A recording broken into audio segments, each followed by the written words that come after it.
joining us on Colin Dambrauskas and experts within the financial and real estate industry. This is episode number 7. I think technically 6 because I had to delete number 5 due to some legal restrictions, unfortunately, with the lawyer I was dealing with. But nevertheless, technically episode 7. Today we're joined by Chris Burton. Chris is a financial advisor, actually financial security advisor with Better Financial. He sits on the board of directors for Dad Club London, which I really want to chat about as well. And Chris, thanks for joining me today. Yeah, thanks for having me on, Colin. Absolutely. So Chris, we met through Dad Club of London. We are actually now neighbors, which is funny how that worked out. But we're also both self-employed business owners, working from home, dealing with, the necessity to keep building business and trying to stay as business as usual as you can, but we've got little rugrats running around. So today I want to chat about basically, how the two of us have been handling life at home with kids, but I kind of want to jump into the Dad Club London piece first, because I don't know how many people know what Dad Club London is, and you sit on the board of directors, so, who better to kind of give us a quick piece on that, if you would mind. For sure. Well, Dad Club London is a bunch of dads just trying to be better dads for their kids, for their community. It started out with just a couple of dads hanging out at a park with their kids playing and thinking, there's got to be other dads out there that, want to get together, and whether they're a single parent or they're married with children at home, that, dads have that responsibility quite a bit now too with kids. So these couple of guys got together, they started a Facebook group, and in no time, a few years later, we've raised, well over $100,000 for different organizations throughout the city, and have, 1,500 dads. And unfortunately, we're in challenging times now, obviously, but we're usually a very active social group where, times like this time of year, kids would be out. We have park takeovers where the kids get together and they all play at the park, and the dads can hang out and chat. They would do dad ventures, where we go to different conservation areas or different more parks so that they can go hiking through and exploring, and the kids can feed the ducks, kind of thing. So it's a good outing for kids to get out, and again for the dads to just hang out and get together. And then we do different things just for the dads. So we'll do dad beer nights where they get together once a month and just get together and that's every night, right? Dad beer nights. Well, I'm seeing it's happening a lot more with these Zoom things, just getting together, drinking over video. Yeah. Or there's even Tim Hortons nights. Dads do coffee where they'll get together to Tim Hortons and just, get together. And it's a good way to, meet other dads, like-minded, for different businesses. Again, we're helping each other. Folks like yourself, now you can meet a mortgage broker through there. Hey, we need help with mortgages, or, there's people in carpentry that you need, or electrical things for your home. So it's also a great source to help other dads and their businesses, and they're helping you with your home and your family. So it's really a great organization. A couple of years ago, one of our biggest fundraisers, we raised over $50,000 and had those AED heart defibrillators distributed through all the Thames Valley schools in London. So that was a huge accomplishment.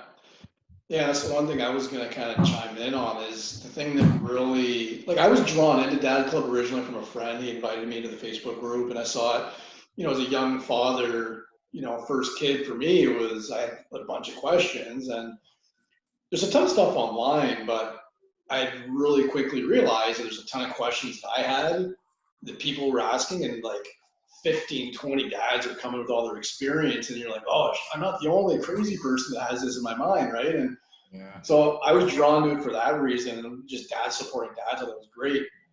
But also, I think where Dad Club really took off, that I noticed anyways, it was the whole issue with the change tables in restaurants in London. And I think, was it Jeremy, one of the co-founders, was it him that initiated that? He was essentially at a restaurant without a change table with his young kid, and he says, I'm a parent just as much as the females, and for most female washrooms, they have change tables, or you'll have the unisex, but very few men's washrooms have change tables. And when I saw him reaching out, or whomever, I believe it was, but whoever it was, I think Frank might have also been involved with that. Frank, right? Okay, Frank, fantastic gentleman as well. Yeah, when I saw the positivity of what they could actually do to make that change, and now you get all these restaurants jumping on board, it's, 100%. Why don't we have a change table at our men's washroom? And I've now seen some across London too, so I thought that was fantastic. Yeah. And it just shows how, like you said, the dads band together. So you have questions about whatever, anything. Kids can't sleep at night, or, absolutely anything you'll see on the feed. And it is really, especially again with times like this, how Facebook is great social media, because it's all we can turn to right now. Yeah. But everybody's helping everybody, trying to, just solve their problems and helping each other out. So I think it's great that way, that, like you said, that change table initiative. Now, you challenge yourself when you go to a restaurant, even if you don't have to go to the washroom, you want to go to the washroom just to see, hey, do they have a change table in there? Yeah. So that was a huge initiative as well too. Yeah. And I think, unfortunately, even in 2020, I think we've made a lot of, I want to say progress in terms of really highlighting dads and men's ability to really show emotion and stress towards the family, everyday struggles that perhaps most guys won't ever talk about with their friends, right? It's a lot of it, there's still a lot of that machoism around, if you will. But what I've noticed in Dad Club, being a closed group, is there's a lot of guys that just come like I suck at this, or I need help with this. I don't know what the hell I'm doing. My little, I need to do my daughter's hair, and I don't know how to do hair. And they did a hair, how to do hair for little girls, and it's things that most people I don't think realize a lot of dads have issues with. And I know a lot of them have come forward on the club expressing things that I don't think they would have otherwise. Yeah. And I think that's amazing, personally. Yeah, for sure. And it's a very open forum. I mean, we don't allow negativity in there. Everybody's supporting everybody. The hair school thing is a great thing. I brought my daughter to one; she loved it, and we did actually a CBC London Facebook Live thing back a few months, where I had to braid her hair. In the pinch, I was going for an interview for them just to talk about and to promote our dad hair school. And they said, oh, by the way, and I brought my daughter because we had done one before. So they said, oh, by the way, did you know that you're going to do her hair here? We're going to Facebook Live it. I'm like, okay. Better be practicing. Thanks for the heads up there. Good thing I've already been to the hair school. So. Yeah. That's like the shop back, right? The hair school, shop back with the... Suck it in. Yeah. No, now I learned you just hold it up top and make her spin around. And there you go. It's perfect. You can awesome. Yeah. Nice. Yeah. So I guess somewhat segue there is, obviously we're both working from home. I have my office downtown that's isolated, and I imagine you have a similar space, but I just find I'm really trying to stay as isolated as I can and trying to stay at home as best I can without leaving the house. And I'm home every day, and my 4-year-old, it's right, his dad's home every day, right? And he doesn't understand the dynamic that dad still has an 8-hour, 10-hour day to try and plug out, right? With active clients and business that you're trying to go. And it's how do you balance that? The ability to still run the business successfully, take care of your clients, but also you don't want to shove your kid. I've had days where it's I've had to just say, Tristan, Dad, I just need 30 minutes. Go sit down, iPad for half an hour or something. Mom's busy, but thankfully, and as weird as it sounds, thankfully my wife was laid off, and she's able to do that for me all day and allow me to focus on the business when I need to, and it's fantastic. But I got one kid, you got 4. Mm-hmm. So I imagine your challenges are 4 times greater in that respect. But my wife, Natalie, she's a high school teacher and she's very organized. So right from the week after March break, even before the mandate came out from the schools about the online learning, we've got a whiteboard up in our dining room, and she had everybody's name in there, and there was slots from 10 a.m. right till I think it's 3:30 of schedules for everybody, what Yeah. and long. So we're trying to stick to that. But it is hard because we're trying to work from home. Her being a teacher right now is midterms, so she's trying to get in marks online. We've got a daughter in grade 1, boys in grade 5, 6, and 8. So they all need minimum an hour to some up to 2 hours a day. And, even just spreading devices through the house, trying to, have those. We were able to, through her school, get an extra device, and through our boys' school, and daughter's school, get a device as well. But you've got to sit with them for that whole hour. And, at the time, my phone's going off. I hear messages. I'm trying to do that. And, it happened today. And my daughter caught me. She's like, "Dad, you're not paying attention. I need help." And I'm like, yeah, you're right. I'm trying to put my phone down. Yeah. But in my business, very similar to yours as a financial security advisor, it's not necessarily a structured day, right? All of a sudden you get an email and somebody needs something. And, one thing you learn in business is that someone's sense of urgency is not your sense of urgency, but to them, it's a sense of urgency now. So, and being in this digital world, we've got to be able to respond in a quick time frame. And, I'm sure like myself, you pride yourself in that service level that you offer your clients. So, where I want to respond back now, I've got to be willing to accept, okay, even an hour from now is okay, but I'm getting anxiety thinking, okay, there's emails popping in, I got to get to those. But you want to sit here and watch your YouTube video about singing math numbers, Yeah. And I guess you probably have more to offer in this respect, because my little guy, he's only in JK. He's in the French school here in the neighborhood, but he's in JK. So for us, we're just doing a lot of what we were doing before, teaching them numbers and alphabet and all that other jazz. I can't speak for parents like yourself who have kids who are in those ages where, in my opinion, that elementary school getting into high school is a very crucial learning stage for kids. And I imagine they're the ones that are actually, there's a little bit more stress to say, are they going to fall behind? Is this going to cause, issues down the road with further learning? Whatever that case is, I can't speak to that. Have you noticed anything in that respect, especially with your wife being a teacher? I guess you have that advantage, but do you guys have any additional stresses in that respect? Well, what's challenging for our kids is that we just moved into this area in July. So they started the school as a new school in September. So 1 year with these new friends. Our oldest boy in grade 8 is going off to high school next year. So, and it's a high school that would have been a different high school from where we lived for the majority of his life. So he's only got to be with this group of friends for, up until March, and now he's going to a high school where he's going to have not as many friends again too. So right. Socially, it's a tough time. They were actually, today was his grad pictures came in, and, it sounds like now graduations are being pushed off, any of those ceremonies till the fall. So this is at any stage, whether they're in grade 8 or their year graduating high school, these are important years for them and very stressful for them, socially. And so that's a real challenge. And, we feel for Isaiah because, being in that situation, right?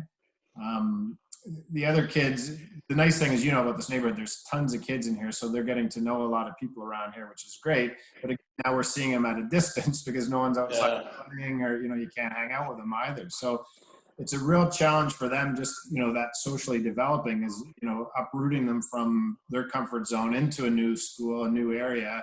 And, now we're at this shutdown point, and all assumptions are that we'll finish the year this way, the school year. So he's going to start September and, really missed out on these couple of really important months for his bonding. Yeah. And I've seen a lot of interesting posts online about parents trying to take this as, if you want to call it an opportunity to maybe shift focus from the standard, pen and paper book educational program to, teaching your child how to change tires on the car and the motor oil. And, we do that kind of stuff on the weekend sometimes, but we don't normally have this much time with our kids. And I truly think there's a very big benefit to trying to learn outside of a standard school program when you can. I'm an educated person myself and very big believer in a strong education program, but I feel that those people that tend to do better later in life are usually those who have a well-rounded skill set.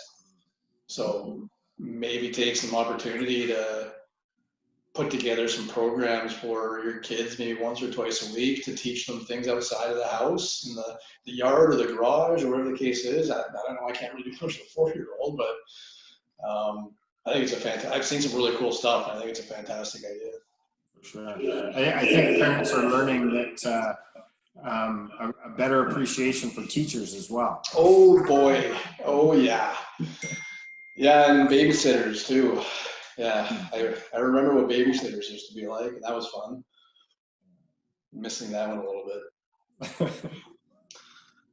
But yeah, so I guess, the biggest thing for this call, specifically with you, Chris, was really hitting home for all the parents out there that are working from home and trying to keep a normal relationship with their kids as best they can. And it's a struggle, and it's a fine line between sticking your kid in front of the TV if you need to and to get work done, or just calling it a day some days and putting business aside to be with family, right? As much as we hated all this technology, imagine if this happened to you maybe 20 years ago, before we had all these devices, Oh boy. YouTube and phones and tablets, and what would we be doing? Because like you said, we're trying to have, as parents, trying to work from home and do our thing, whether it's a more structured thing like my wife or mine, from situation to situation. But at least you can say, all right, well, go watch YouTube for a little while or whatever, watch those, and that keeps them busy. Where I guess back in our day, we still had TV, and we got by watching that, and that was the, don't let your kids watch too much TV. Well, now it's don't let them, time. But they've got even the apps, this Messenger Kids thing. My daughter uses that quite a bit, so she's keeping in touch with a lot of her friends. They're chit-chatting away and sending each other pictures and stuff. So it's kind of a neat way that they can still communicate. But, with the 4 kids, and I hear it from people like yourself that have 1 kid, 2 kids, and, we're all stressed out at a different level, right? Because it's taking us all out of our comfort zone. And, I always say, if I wanted patience, I would have been a doctor, so that's something that I limit at times. But we've all got to just take a deep breath and remember that as frustrated as we are, so are those kids, right? This is a big challenge for them. They're going through a lot too. It's not easy for them, whether it's, how they got mom and dad teaching them, whether, they already didn't like us sometimes as it is. Yeah.